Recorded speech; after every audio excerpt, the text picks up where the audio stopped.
Good evening and welcome to Smart Entrepreneurship Decoded on Transcontinental Times. We have all seen and gone into almost every aspect of entrepreneurship, every industry, but one eluded us all these months. As India becomes progressively richer, and believe me, we are not even halfway there, even compared to Indonesia, where I live now, our per capita income is only about a third. So as India becomes richer and more people get pushed into middle and upper class, one sector has boomed almost silently. A highly unorganized sector that was ripe for disruption, and it's happening right before our eyes. Maybe a lot of it has already happened. That is the home improvement sector, which is already $23 billion in size and is likely to grow to about $33 billion in the next 5 years. I'm not talking of real estate. I'm not talking of any furniture and stuff like that. I'm talking of pure home improvement and interior design. The British gave us a Design Act in 1911, just about the time the first so-called commission for designing somebody's house was given to an American woman in the US. 89 years later, the Indian government came out with a revised Design Act that incorporated interior design. The real action, and for those of us who have suffered through carpenters, plumbers, etc., trying to do it ourselves, know the value of a good interior designer. The real action has started in the last 10 years, especially in the last 4 or 5, as aggregators and real home improvement companies like HomeLane, LiveSpace are making a mark for themselves and getting multi-million dollars in funding. HomeLane raised 30 million, LiveSpace raised money from IKEA's investment arm. At the same time, research shows that India lacks about 1 lakh interior designers. That's the demand over the next 3 to 4 years. And colleges, true to our Indian education system, have jumped into the bandwagon and are bandying courses one after the other. I was looking for somebody, what they call a designpreneur nowadays, and the government has got an incubator for that with a rolling fund of 10 crores to promote designpreneurs.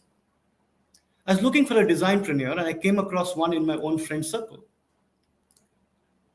She studied entrepreneurship way back in the late 80s when it was not yet fashionable to do so, taught it for short-term programs, went on to learn interior design, practiced it overseas, came back to India, and now has just written a book for students who want to practice interior design, and the book is called The Design Strategist. Please welcome Bharti Girdhar to the show tonight. Hello, Good evening Nalin. and welcome. Hi. So how come you studied entrepreneurship in 1989 when we did not even know the spelling of the word? Some compulsion or no other course left, or what was the reason for that? Actually, quite by accident. So it wasn't compulsion or nothing. It was just by chance that in 1989, National Small Industries Corporation had introduced a course in entrepreneurship. So it was the first of its kind. And just saw a clipping in the newspaper. And since I have my family, the blood of entrepreneurship flowing in my family, I think that must have prompted me. And that's what I did. I went and joined the course. And when did the shift to design happen? I think the shift to design was there at the time when I finished my postgrad. I started with a small company then. I used to make accessories for kids. I was just 19 years old, and I'd started something in my a small, spare room in the house.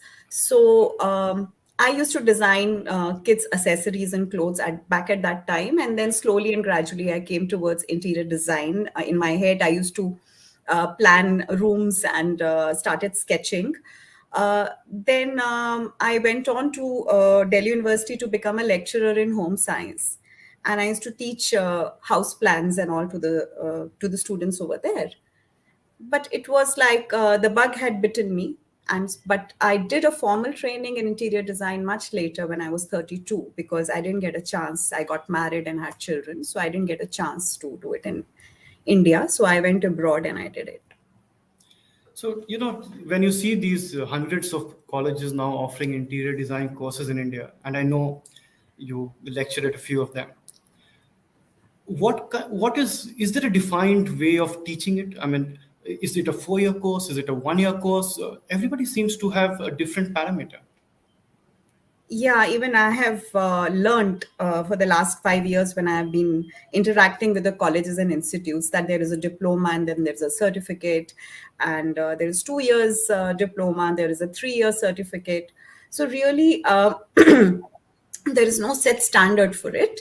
But yes, the interior design education ideally should be imparted as any other education, like an architect's course, because it is a very detailed layer course. I feel that it's the system is the course curriculum is lacking lots of inputs, and they should be provided to build wholesome interior designers. CII did a study 2 years ago, and they came up with a number that there are really only 3,700 practicing interior designers in India. Leave aside the carpenters who act like one, right? Genuinely only 3,700, and the country needs about 100,000. Yeah. With the way, and if obviously these 3,700 are not teaching at these colleges. So what is exactly being taught to people who are going to design our homes? See, I can't speak for all colleges. I can only speak for the ones that I have interacted in and the students who are learning design over there. When I interact with them, lots of them actually don't even know why they're doing interior designing.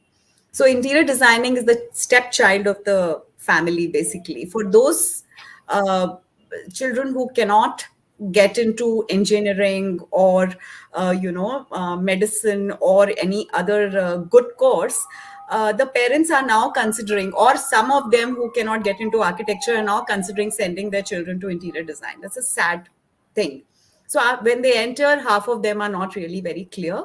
They need to be motivated and inspired. They need to be told this course has a huge potential, and that is why when they go about this course half-heartedly, half motivated, they're not confident when they come out of it. So obviously you will not find these interior designers very motivated and inspired to begin their journey, and our country will still keep on lacking good interior designers if we don't correct it at the very nascent level.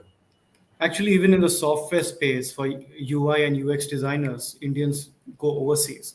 Yeah. Indian companies, they don't find adequate number of skilled quality designers in India. But Yeah. let's go back for a moment to what is being taught, and we'll come to entrepreneurship after that. You can teach people project management, you can teach people business skills, soft skills, etc. Can you teach somebody design sense? That's a tricky question. I have actually seen, let me just put it this way, I have seen more examples of um, designers that were born. They were born designers. They had the taste, they already good taste imbibed in them. And they grew up probably, it's nature versus nurture, also a little bit of that. But they probably grew up with models in their head that they followed and then they developed it. And then there are very few who were very determined that they don't have it in them, but they want to study it, had very consciously inculcated the skills. So there is no right answer for this. I think you will find So is examples. that how some of the wives of top Bollywood stars became interior designers overnight by just watching what's around them? Is it that easy? No, definitely not. I really do not know. I have to do a research on how these wives have become interior designers. It's I quite believe demotivating for a student, right, to study all this and realize that somebody can just walk in without a qualification. it is definitely, and actually, in our system, there's no certification being practiced so far that for somebody to start practicing as a freelance interior designer, that people are going and checking certificates. So, really, it's still in a very unorganized form. Yeah. No, but that's good. Unorganized and chaos is a ripe and fertile ground for entrepreneurship. So let's come to your book. Is your book about people wanting to become design trainers, or is it about people just getting out of college and getting a practical guide. What is it that your book actually addresses that these colleges are not addressing? Um, so it is, to answer your first question, it is mainly for designpreneurs, but I very strongly believe that if you can be a designpreneur, you can be very good at your job as well, because being a designpreneur means that you are a completely rounded personality, that you are able to handle marketing, you're able to handle project implementation, you're able to do good designs as well. So if you can do that, then definitely you can do this.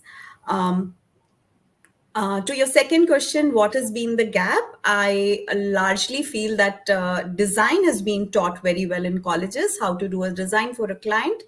But how to go about implementing the projects, how to find out what kind of clients you are dealing with, or what kind of projects you're dealing with, what kind of conversations that you should have with the client, and what kind of contract should you draw up with a vendor, and how should you actually go about executing different kinds of projects. That kind of hands-on knowledge has not been imparted. In fact, So, I didn't find any single book on the subject as well so so far. your book is a practical fill the gaps kind of thing for people to actually practice on the ground. Yes, so to say, Okay. yes. So once people decide to become designpreneurs, obviously nobody is going to give them a bungalow to do in the first day, right? Because they're no film stars, husband or wife. So, uh, and in typically young people tend to think of entrepreneurship as I start, then somebody funds me, then I scale up. For an investor, it is virtually impossible to invest in a business which is dependent on a personal skill, like a Yes. chef or a Yeah. barber or an interior Yeah. designer. I'm not trying to demean it, but it's Yeah. not scalable. One designer cannot be at multiple places. So, what's your view on that? How do designers set up a business which is beyond their own individual time?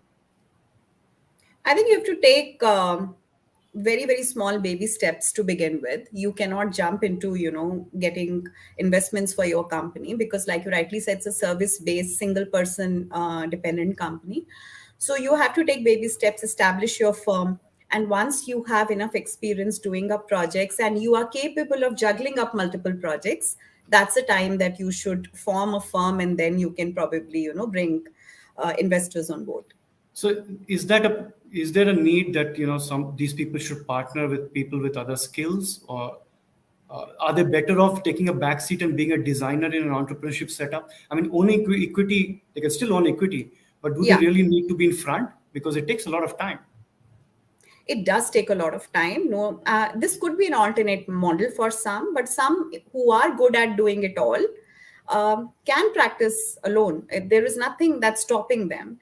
But yes, if they have a good partner who can fill in their gaps, I think then the growth can be faster. Definitely. Okay. So are you one who has been a theoretician and written this book, or do you actually practice interior design? No, I've been practicing interior design for the last 20 years. And for the last 2 years, just before pandemic, I started mentoring and coaching. And that's when, I actually took this book to seriously and started writing, because I met many students who were struggling with these kind of areas. So how long did it take you to write this book? About 3 years plus. That complicated a subject, is it?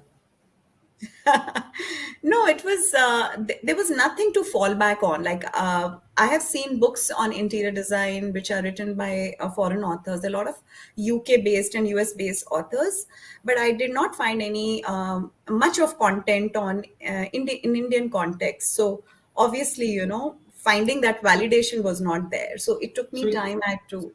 being a practicing designer yourself, and you are in a city of Bangalore, Mumbai, Delhi, and Pune actually account for 80% of the interior design market of India.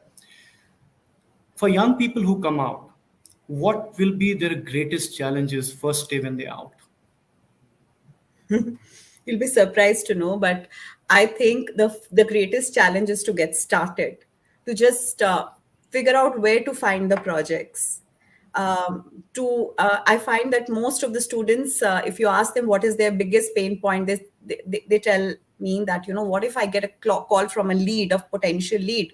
I really do not know how to answer. I do not know how to give ballparks, estimates. I really do not know what is my work process. So all those thoughts are their blocks, and they really do not know how to begin. But if you speak to customers, uh, I could say from personal experience as well, when you speak to customers, they often feel that designers, instead of simplifying complex situations, tend to make simple situations complex. I don't know. I really don't. I haven't heard anybody say that. But yes, it could be maybe perceived as, because they're creative people, and the creative people do have a chaos up here. They're known to have that. So if you don't organize that chaos in your head, you're going to present it to the client. So maybe that is why that belief is there. So, does your book guide people on that as to how to deal with that? Yes, yes, yes. So it is meant for that So, as well. let's talk about the client side a bit. So, you're fresh out of college.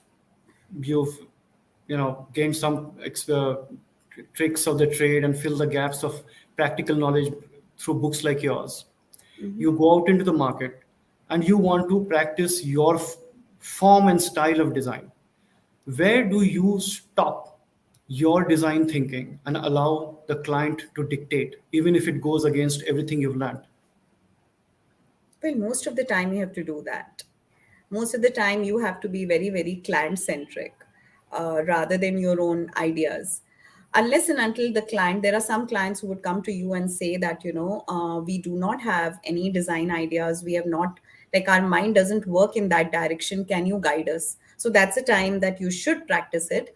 But most of the time, you should take those clues from the client and let them rule, because they have to live in that house. So I would say 90% of the time.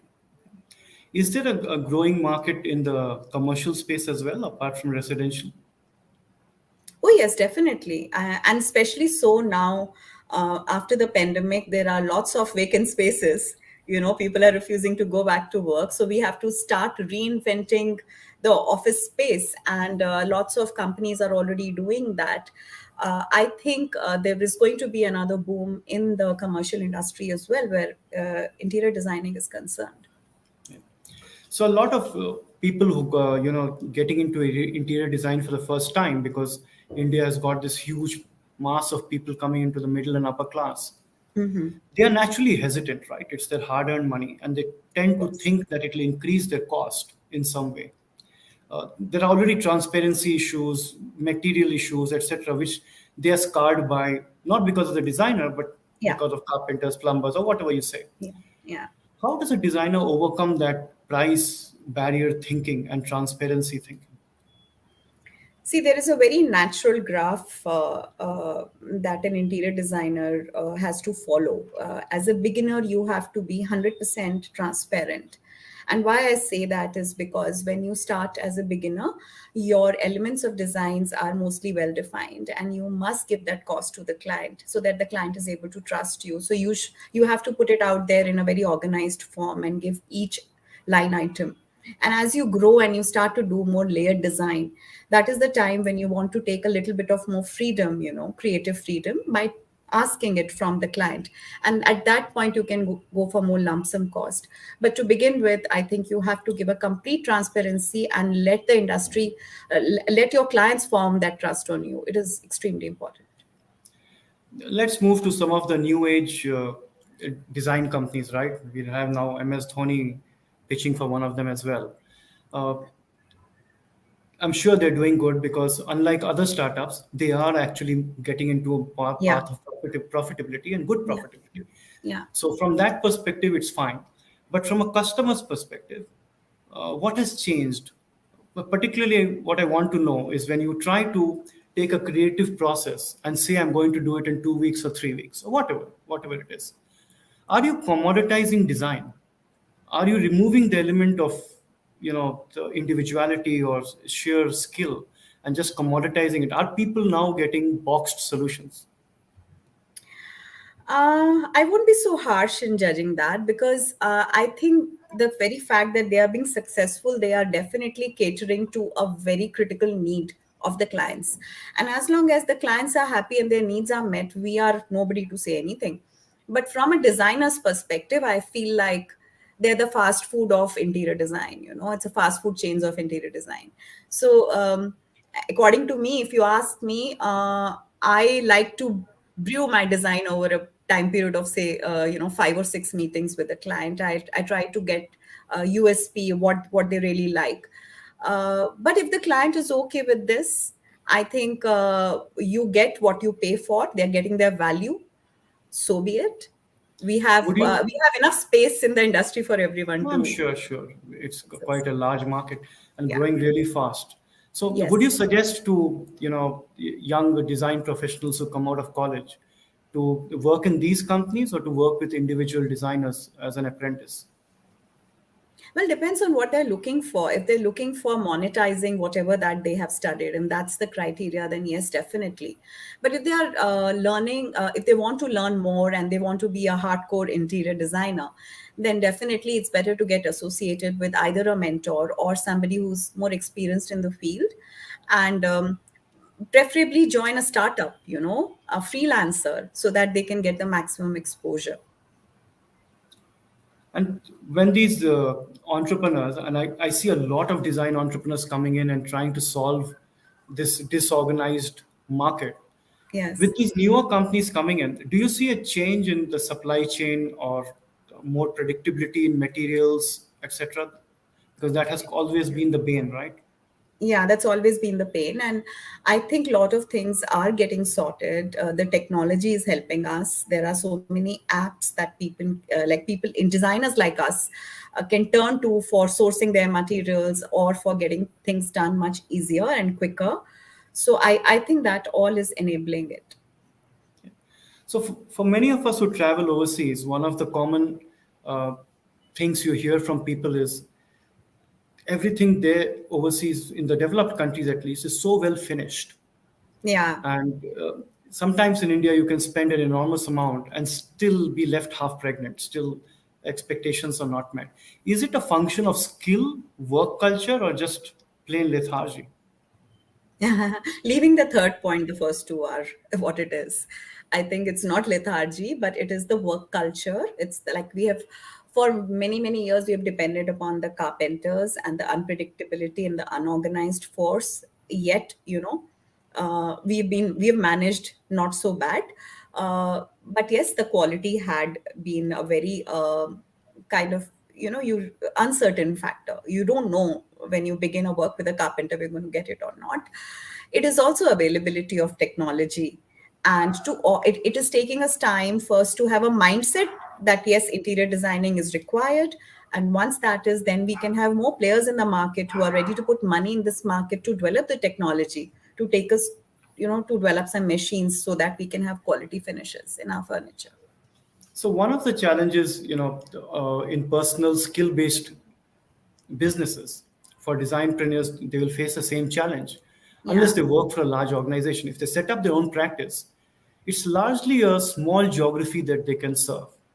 It's difficult to scale outside of your geography, one.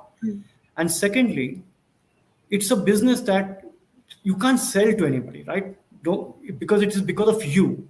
So either you have children who take it over as a legacy, like lawyers, chartered accountants, film line, I could say the same, or politicians also. But what is the exit for an entrepreneur?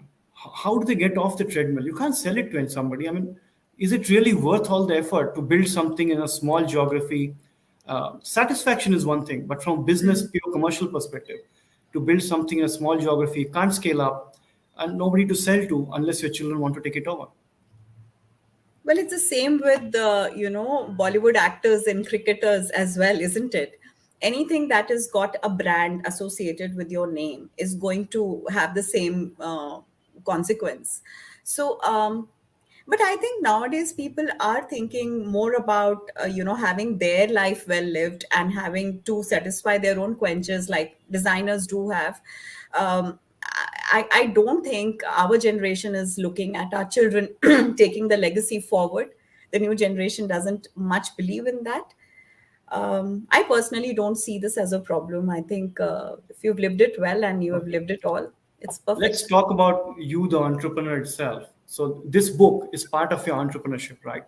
Yes, Obviously, you've done a great job to give a practical guide to Indian students from an Indian perspective. There are a lot of foreign books, but from an Indian perspective, and our Indian situation is very, very unique for anybody who's lived here. definitely. How do you market such a niche book? Well, that's a challenge. So the challenge is to reach. The challenge is to connect. So right now, I have just released the book. I've just pre-launched it, and I'm in the process. Good, you asked that question. I'm in the process of reaching out to various colleges and institutions to whom I can send a copy and tell them, yes, please read it, give it a good read, review it, and that's where it begins. And then the other thing that I would really, really want is that if this book can be like an elective subject, because it has got all the things that a business of interior design subject should carry. And if that happens and I can convince on them, then it's no going back. But let's hope it happens. No, I wish you the very best for that. But Thank you. getting back to the whole entrepreneurship thing on interior design, uh, do you think every design institute in India should also have incubators where they encourage them to practice it before they go out in the market? Because I don't see, except the National Institute of Design running an incubator, I don't see any incubator. Absolutely. I think, in fact, if they can have a setup where they can invite carpenters, they can invite vendors, they can have clients interaction, really coming in there and giving them a first-hand experience on how it is that they develop a project from design to execution. Going through the whole life cycle of a project, that'll be great. That'll be ultimate. So I strongly recommend, yes, of course, they should have an incubator like any other hands-on subject that the students are taught. So, design like food and fashion changes quite often, right? Do Yeah. you find it difficult to keep up with the pace that things change nowadays and the variety of materials that are available and the choices available? Yes and no. I think they're very dynamic, like you said, but because of the availability of information, it's everything is within our reach. It's all on our mobile phones. It's become easier, and not so much. I think if you are somebody who likes to read and who is naturally inspired to keep on gaining knowledge in this field, it's not difficult at all.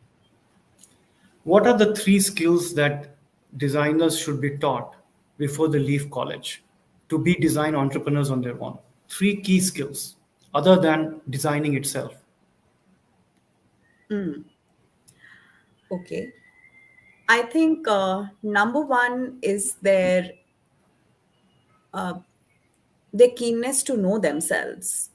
They should know why they are in this field. So the skill to be able to, what I call is as a SWOT. You should be able to do your SWOT analysis and know what exactly who you are. The second skill I would say is the confidence to face the world, because it's not an easy world. It's not an easy ride. It's bumpy. You need to have the confidence.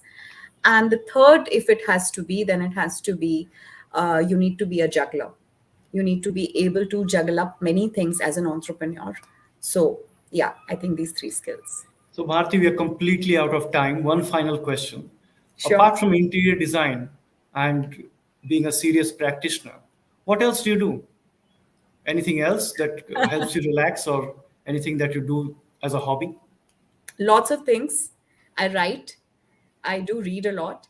And I like to do any kind of crafts, basically. So, yeah, I mean, I listen to music. There are lots of hobbies to go back to whenever I'm tired. Okay, you definitely helped my knowledge on this subject a lot. It's not something that I was very aware of, but when I saw the sheer scale of the market and the pace at which it is growing and the Yeah. shortage, it is Yeah. going to be one of the careers of the future. And Yes. books like yours will definitely bridge the gap between theory and actual practice. So I Thank wish you you the so very much. best. I wish you the very best for your book. Thank Have you. a great night. Thank you very much for Thank you for joining me having tonight. me. Thank you. Bye. Thank you.